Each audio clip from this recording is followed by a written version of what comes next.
Chatham Strait is a unique fishery unlike any other in Alaska, so the best way to learn how to guide in these waters is to join veteran captains who've been fishing here for decades.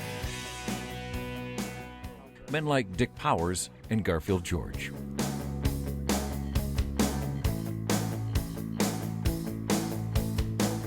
This week on Alaska's Fishing Paradise, the elders share their knowledge with the new guard.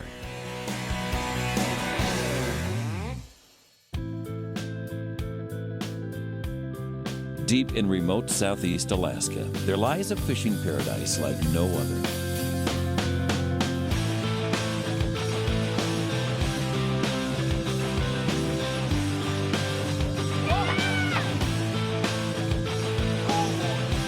Big fish.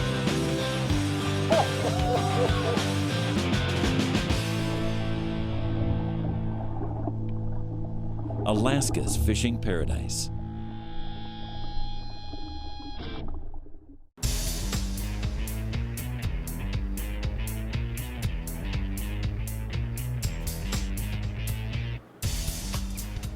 Today we're going to Chaik Bay, just so these guys can learn some of the area. Probably scoot down there. We've got some crab pots down there we're going to pull.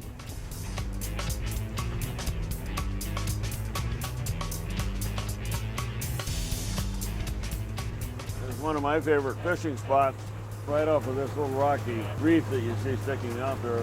That's really a ridge that runs all out quite a ways. There's a 40-foot deep pass through there without kelp on it, and then there's a kelp patch there that runs up to say 20. Then on a real low tide, you can probably hit rocks in there, but I like to fish right off of that, on the outside of that, in about 100 feet of water. You can anchor and mooch, so you can mooch for silvers, and you catch a few kings there, and it's great halibut fishing at the same time, so you can have somebody drop gear down on the bottom for halibut. If the current's running, it's got to be. Mooch for salmon above them. And mooch for salmon at the same time, so it's a pretty decent spot. And then Garfield and a lot of these other guys fish further out. They fish, that's about 100 feet right off the kelp, 150 to 200 feet on out. They anchor and do the same thing, you know, fish for halibut basically. One of the biggest kings I ever hooked was right here off of this rock, and it ran clear out to that reef.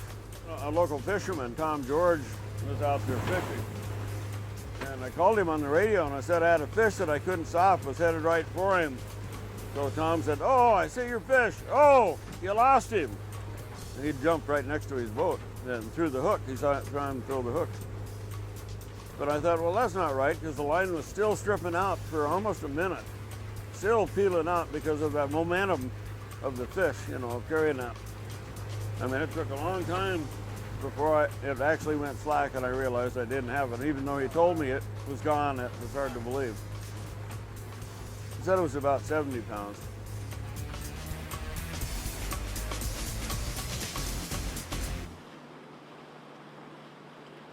Okay, and I'll pull in, probably bring this side in. So, yeah. So let's move the rods over to the other side. That rod and those, just hang them over here.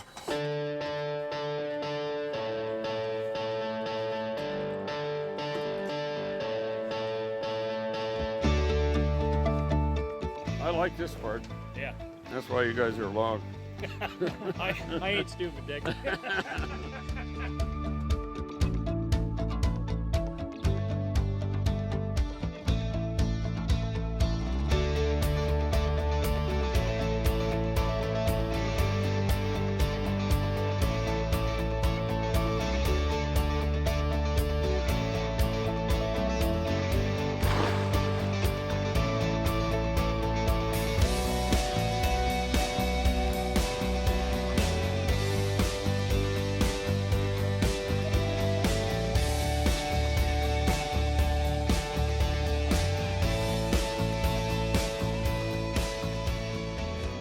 This is a pretty good spot right here. That's a good This site. is That's a good kind site. of the first holding area for salmon. There's Right. normally trout right in here too, right off of this, See? right See? off of that little point over you there. can just stand on this point here and cast out. And it's fairly firm on that side. It's getting ready to bolt. Over here is where you want to be careful. You could die there. This side's all mucky? Yeah, just right in there. It looks good, but it's really soft. Andy was saying he usually moors out in here and then drops his people off right there and then comes back, brings the boat back and moors right in here. Yeah, well, I like to go on up. Yeah. You know, if the tide's in, you can go all the way up to that little island up there. And as the tide comes in, we'll be able to get up there. And or right here, because it's a lot shorter, go from there and just go across than to come around here. Plus you got all this soft ground. There's real soft spots over there as well as here. Gotcha. Now how long time span will you have between time you walk in and time you got to get back out to get? Well, it depends on the tide. You might have the better part of a day. You know, might drop them up there and then walk them out. Yeah. Or you might walk them up there and then run up and pick them up later. Depends on the tide. Gotcha. So like today, the tide's coming in. You'd walk them in, and then at 2 o'clock or 3 o'clock, you'd run up and pick them up. So save them mile walk. Yeah. On a big tide, like a 20-foot tide, save them 2 miles. You go up a long ways. Alaska's Fishing Paradise is brought to you by Whalers Cove Lodge.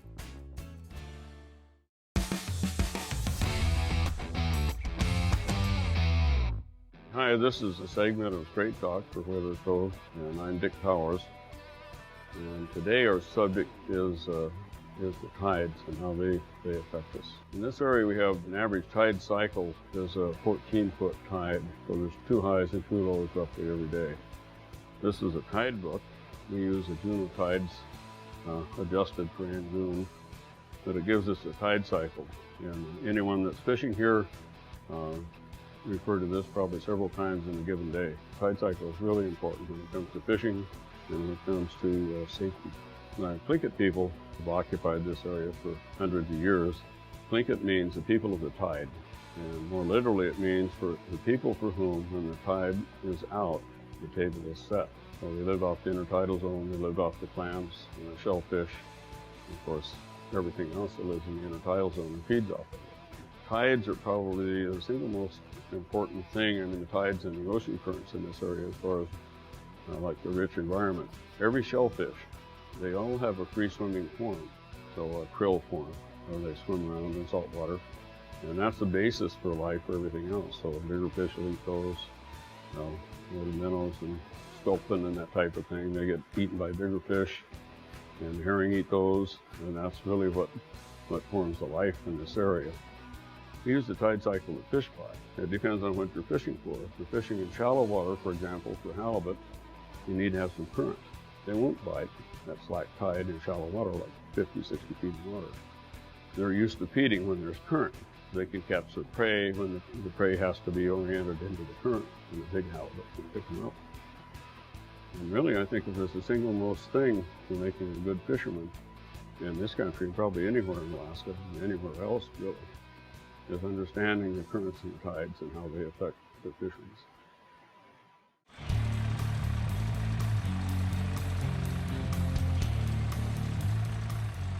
The custom-built 32-foot all-American marine aluminum monohull fishing boat Chaik has been putting its guests on fish for 13 seasons.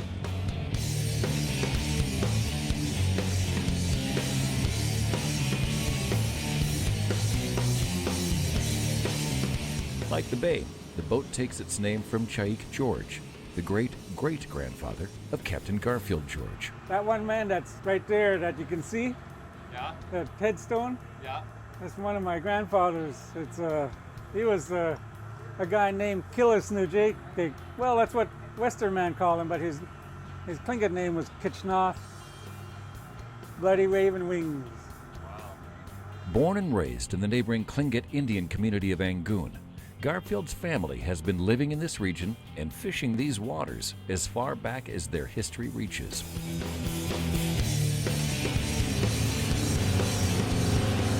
One of the big chiefs that was around during the bombardment of Angoon in 1882, his name was Kadakui El-Khag. He called me his younger brother because his father was Kilowell, just like my father.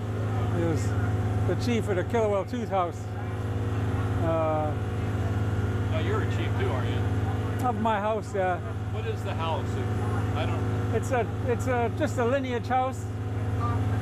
It's the house one I'm from is Deshuhit, the end of the trail house. Angoon was founded by my clan house. That's where they built the first house called Deshuhit. That's the house I'm from. Everybody's from that house. It's just that eventually they moved. It got too crowded, so one of the brothers would build another house, then they build another house and another house. So we got about 9 to 13 houses. A long time ago, they used to say, Chaik de Shitan, one people, we're one. But even our guests from out of town would come to Angoon to our potlatches, and when they get up to address us, they'd say, Chaik de Shitan. And all the Angoon chiefs would say, oh, well, that's who we are. Albert's dad is the head of the shark house.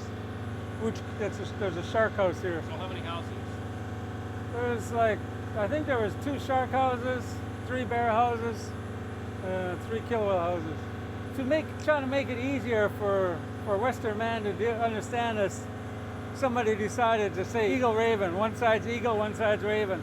My dad always got mad at that, said, I'm not an eagle, I'm a killwell. But he was on that column, I was on the raven side, my dad was on this opposite column. Did you take your mother's side? Yeah. All prestige and honor comes from who your mother is, not your dad.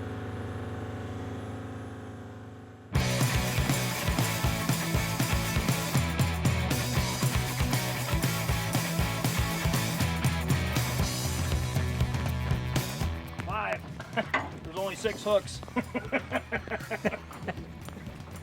Pacific herring. Beautiful.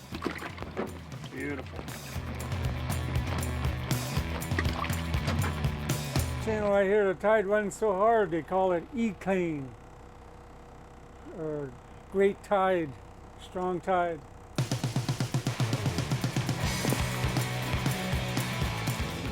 We just got through getting our hair. I think we're gonna go Hood Bay and stroll around till noon or so, and then go halibut fishing. Hopefully it won't take us till noon, but we'll see.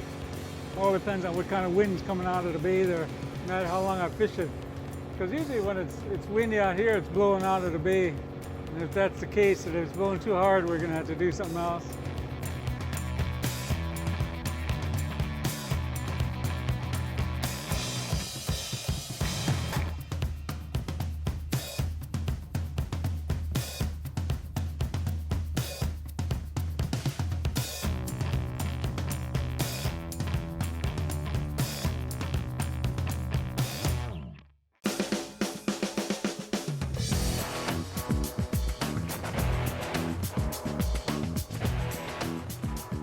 I haven't trolled in here, but there's got to be fish in here.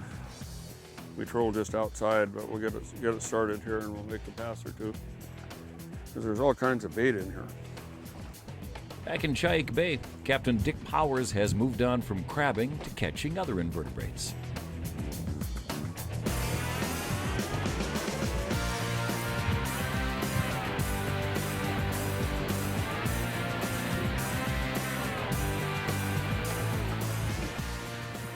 That was probably a king starfish. Yep, had to be. Because you're running a Dodger, so it had to be a king starfish.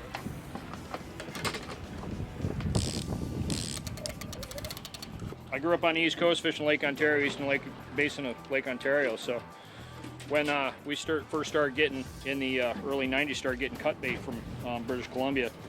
And this is a bait head. The beautiful thing about this is that you can tune the head to make your spin whatever you want.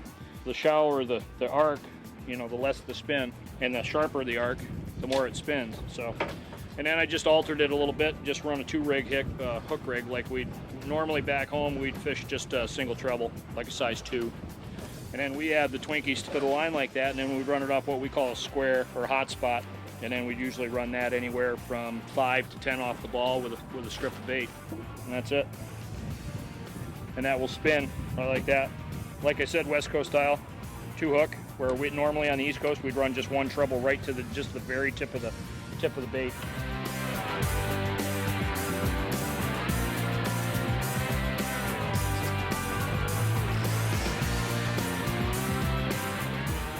Love it. Love it. Well, that's a shaker. Oh, that might be a trout. No, that's a king. Yeah. Little king. Okay. He's not quite ready to come in. A little green, is he? So that's probably about 20 pounds. That's two. Thanks, Dick. Yeah, he wasn't going to get away. I had him with two hooks. Thanks, Dick. First fish of the day. Going east coast. East meets west.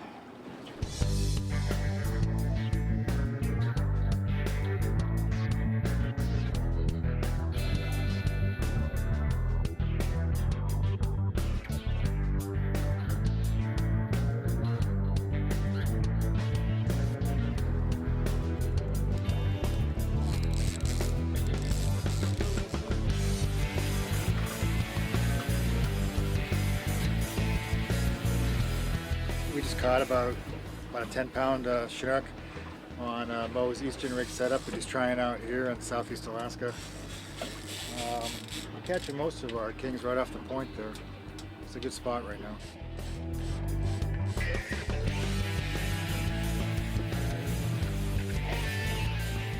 I think this afternoon, if the weather's okay outside, and it looks like it might be, we're going to go out and show these guys a halibut spot that's been pretty consistent for us.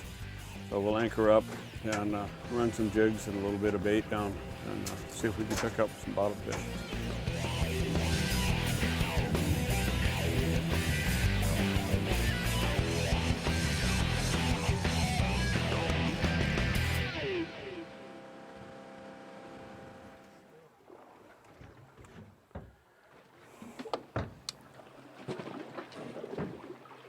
We got something. That's something. This will be bait for us.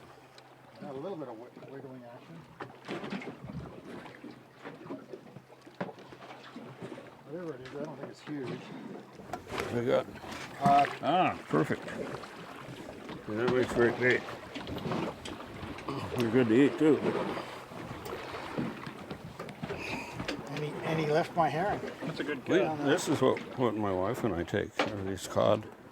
And when you start catching these Pacific cod, then you know you're in the right area because there'll be halibut close to them. It's a Pacific cod. Gray cod or tom cod are other names for it.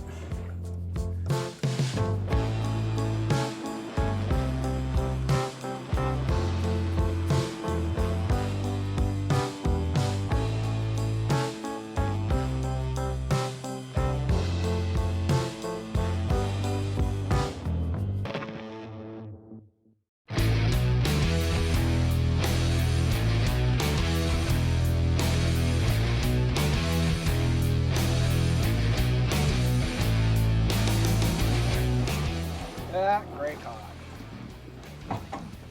Let's try this for bait.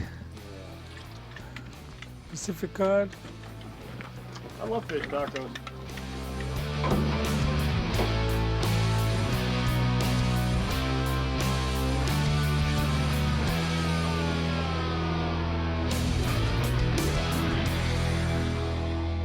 I was a little kid there, and the herring would come to the surface out of Danger Point. It would sound like rain, and you, from probably miles across the channel, just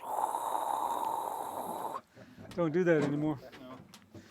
We used to go right out in the middle of that herring and drop it down a little bit below the herring, and all of a sudden, giant Pacific cods would be biting. Really? Yeah, it's crazy.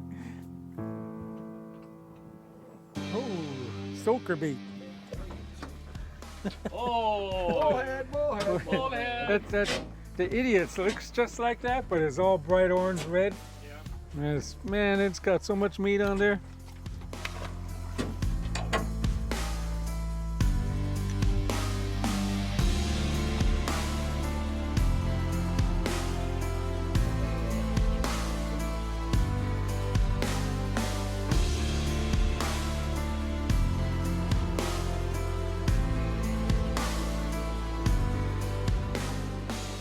Although Garfield is not the oldest of the captains, he is known as Old Man, a name which carries honor in the native Tlingit culture.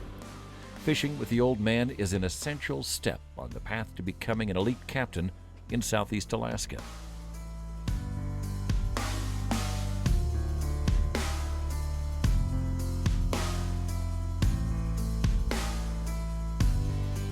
I'm the elder now, even then. All my uncles took over from their uncles when they were my age, right now. They were in their 50s or 60s when they stood in their uncle's place. I stood in my uncle's place probably when I was 35 or something. They all died off. And as the preseason comes to a close, the captains and the lodge staff finish all the little tasks and improvements to prepare for the arrival of their summer guests. The senior captains are warmed up from training the new guys, who are anxious to prove their mettle out at sea. After all, it's not just the great fishing that lures people to Chatham Strait. It's also the captains and their boats that define Alaska's fishing paradise.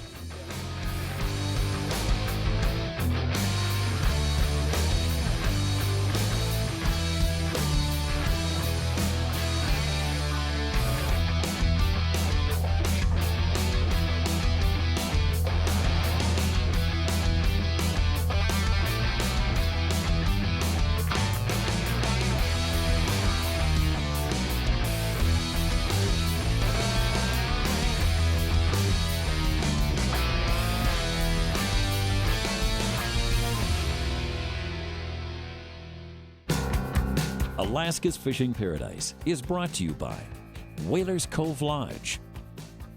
Closed captioning is provided by Courier's Certified Welding.